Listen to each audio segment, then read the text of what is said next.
السلام علیکم دوستو، ہمیں یہ کہانی واصف نے لاہور سے بھیجی ہے۔ ان کے ساتھ ہونے والے واقعے کو ہم نے کہانی کے انداز میں ترتیب دیا ہے۔ آئیے اس کو واصف کی زبانی سنتے ہیں۔ اس وقت میں 15 سال کا تھا۔ مجھ سے 5 سال بڑی میری آپی تھی، سمن آپی۔ ہم 2 بہن بھائی تھے۔ وہ ہمیشہ مجھ پہ اپنا رعب جھاڑتی رہتی۔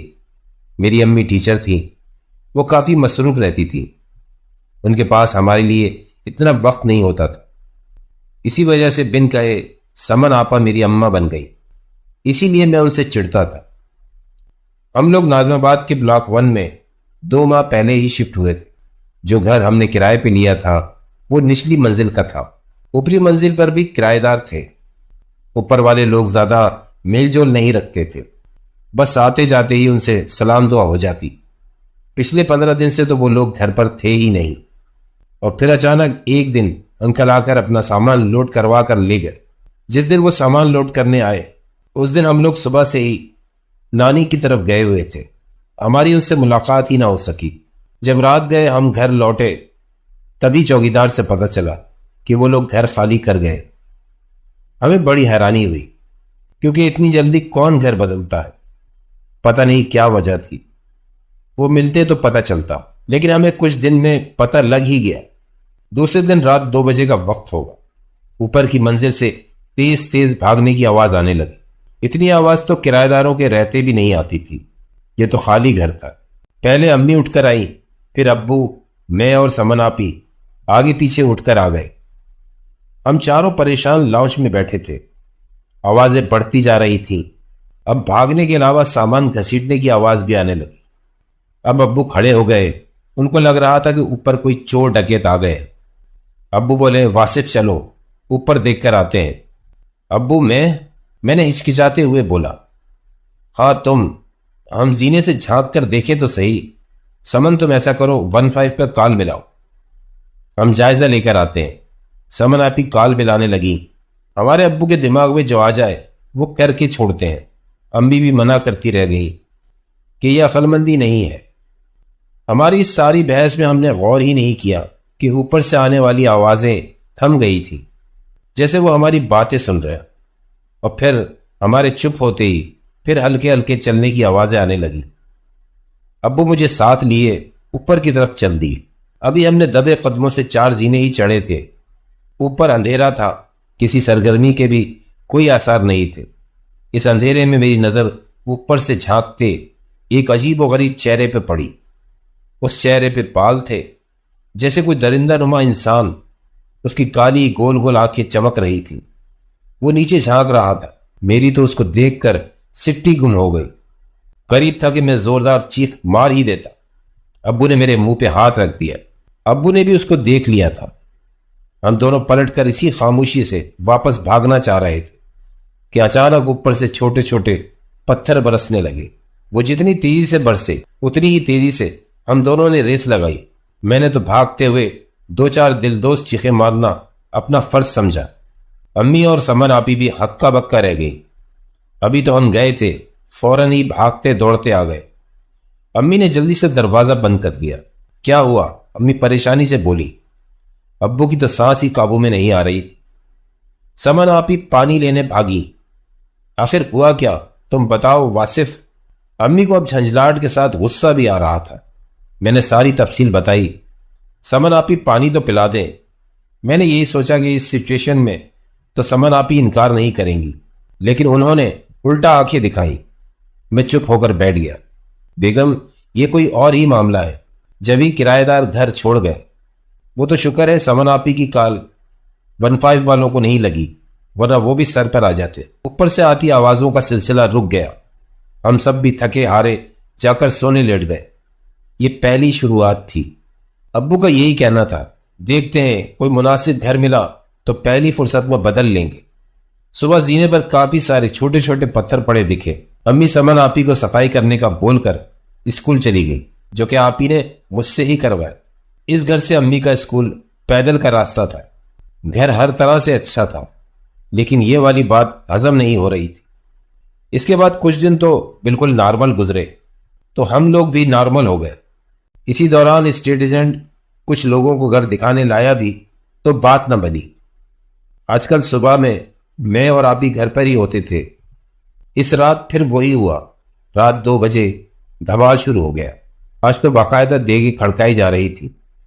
اب سب گھر والے جاگ گئے اور سر پکڑے لاؤنج میں بیٹھے تھے۔ امی کو یاد آیا کہ اس دن بھی جمعرات تھی اور آج بھی جمعرات۔ اس کا مطلب یہ ویکلی پروگرام چلا کرے گا۔ میرے بولنے پہ سب نے مجھے گھور کر دیکھا۔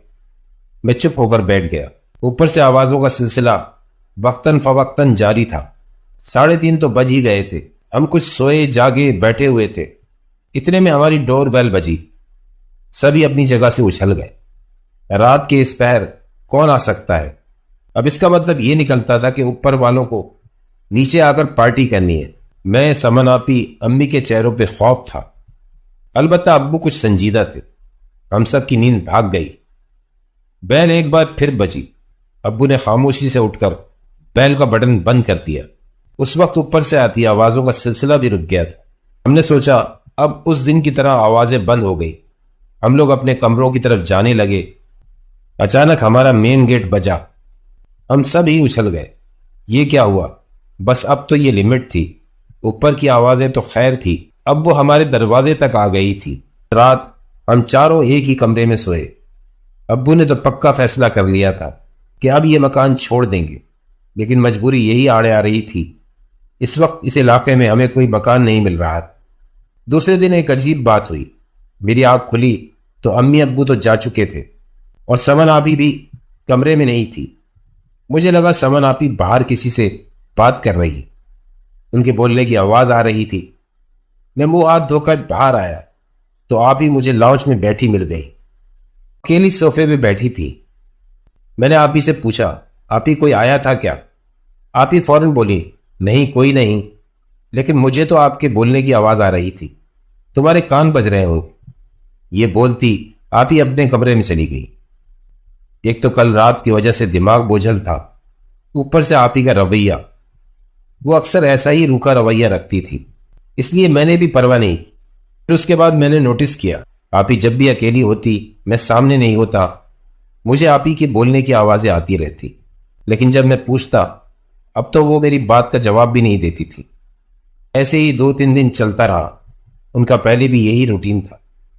شام ہوتے ہی آپی اپنے کمرے میں چلی جاتی، اور اب بھی جب وہ کمرے میں گھستی تو کھانا کھانے بھی باہر نہیں آتی۔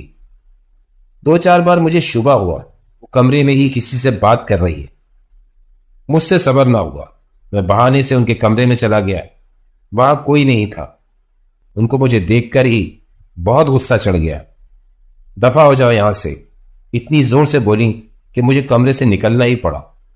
اس سے پہلے میں ان ساری باتوں کو سمجھ پاتا یا امی سے کہتا، پھر سے جمعرات کا دن آ گیا۔ ہم سب کو شبہ تھا کہ آج بھی کچھ ہوگا، اور وہی ہوا۔ آج تو میں نے آپی کو شام سے نہیں دیکھا تھا۔ اس دن رات 11 بجے کے قریب مجھے پین چاہیے تھا۔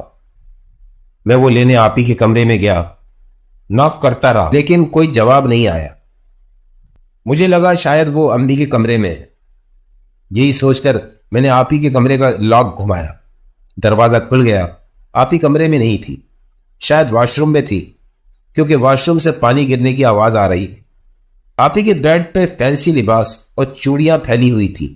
ایسا تو جب ہوتا تھا جب آپی کو کہیں شادی میں جانا ہوتا تو وہ سارا کمرہ پھیلا دیتی۔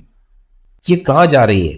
یہی سوچتے ہوئے میں نے آپی کی ٹیبل سے پین اٹھایا اور خاموشی سے باہر نکل گیا، کیونکہ اگر ان کو پتہ چل جاتا میں آیا ہوں تو ڈانٹ پڑ جانی تھی۔ میں نے سوچا امی کو جا کر بتا دوں۔ میں امی کے کمرے میں گیا تو ابو تو سو چکے تھے اور امی فون پر خالہ سے بات کر رہی تھی۔ امی ان کو گھر میں ہونے والے واقعات کے بارے میں بتا رہی تھی۔ میرے خالو کے والد اللہ والے بزرگ تھے۔ ہم سب ان کو ابا جی کہا کرتے تھے۔ وہ شہر سے باہر گئے ہوئے تھے اور کل ہی پہنچے تھے۔ امی کا یہی کہنا تھا، ابا جی آ کر گھر کو دیکھ لیں۔ پھر باتوں کا رخ آپ ہی کے لیے کسی رشتے کی بات پر مڑ گیا۔ میں اتنی دیر کھڑا رہا، تنگ آ کر میں بھی اپنے کمرے میں چلا گیا اور کام کرتے کرتے سو گیا۔ آج رات پھر 2 بجے اسی سلسلے کا آغاز ہوا۔ آج کی آوازیں مختلف تھی، جیسے بہت سارے لوگ چل پھر رہے ہوں، اور پھر سامان کھسکانے رکھنے کی آوازیں، میری نیند خراب ہو گئی، میں اٹھ گیا۔ آوازیں بڑی تو میں اٹھ کر لاؤنج میں آ گیا۔ امی اور ابو وہاں پہلے سے ہی پریشان بیٹھے تھے۔ ہاں، سمن آپی نہیں تھی، شاید وہ ابھی تک سو رہی تھی۔ میں امی کی گود میں سر رکھ کر لیٹ گیا۔ واصف، اس شور سے سمن نہیں اٹھی؟ وہ تو سب سے پہلے اٹھ جاتی ہے۔ ہٹو، میں دیکھ کر آتی ہوں۔ امی مجھے ہٹاتی سمن آپی کے کمرے میں چلی گئی۔ 2 ہی منٹ بعد امی حواس باختہ باہر آئی۔ سنیں، سمن کمرے میں نہیں ہے، امی نے ابو کو مخاطب کر کے کہا۔ ہیں، کہاں جائے گی؟ میں بھی ہڑبڑا کر اٹھ گیا۔ امی، وہ شاید کسی شادی میں جانے کی تیاری کر رہی تھی۔ امی ابو میری شکل دیکھنے لگے۔ اب اوپر سے آنے والا شور ایسے شور میں تبدیل ہو گیا جیسے شادی ہو رہی ہو۔ ہائے میری بچی! امی تو جیسے صدمے سے بیٹھ گئی، لیکن ابو نے ہمت اور حوصلہ کیا۔ پتہ نہیں کیوں ابو کو یہ یقین تھا آپ ہی اوپر ہی ہے۔ ابو نے میری خالہ کو اسی وقت فون ملایا اور ابا جی کو ساتھ لے کر گھر آنے کا کہا۔ لڑکی ذات کا معاملہ تھا۔ میرے والدین کے ہاتھ پاؤں پھول گئے۔ اوپر سے آتی آوازیں کبھی بڑھتی کبھی تھم جاتی۔ 1 گھنٹے کے جان لیوا انتظار کے بعد خالہ، خالو اور ابا جی آ گئے۔ امی تو خالہ کے گلے لگ کر رونے لگ گئی۔ ابا جی نے خواتین کو اندر کے کمرے میں بھیج دیا اور آنکھیں بند کر کر بیٹھ گئے۔ اوپر سے آتی آوازیں بدستور بڑھ رہی تھی۔ اب تو وہ رک بھی نہیں رہی تھی۔ تھوڑی دیر بعد ابا جی نے آنکھیں کھول کر ابو سے کہا، آپ کا شک صحیح ہے، بچی اسی گھر میں ہے، انشاءاللہ ہم اس کو وہاں سے نکال لیں گے۔ میں جو پڑھائی کر رہا ہوں، آپ لوگ بس اپنی جگہ سے مت ہلیے گا۔ میں، خالو اور ابو تو دم سادے بیٹھے تھے۔ ادھر ابا جی نے پڑھنا شروع کیا، ادھر اوپر سے آتی آوازیں بند ہو گئی۔ پورے 1 گھنٹے تک وہ پڑھائی کرتے رہے اور پھر انہوں نے آنکھیں کھول کر ابو سے کہا، دروازہ کھول کر باہر دیکھے۔ ابو تیزی سے گئے۔ دروازے کی دہلیز پر ہی سمن آپی بے ہوش مل گئی۔ ابو انہیں اٹھا کر اندر لے آئے۔ امی اور خالہ نے سمن آپی کو کمرے میں لٹا دیا۔ ابا جی نے کہا کہ جلد از جلد یہ گھر چھوڑ دیں، وہ مخلوق آپ کے دروازے سے آپ کے گھر میں آ چکی ہے اور اس نے آپ کی بیٹی کو اپنے حصار میں لے لیا ہے۔ پھر اس رات ہم خالہ کے گھر ہی چلے گئے۔ سمن آپی کو جب ہوش آیا تو انہیں کچھ یاد ہی نہیں تھا۔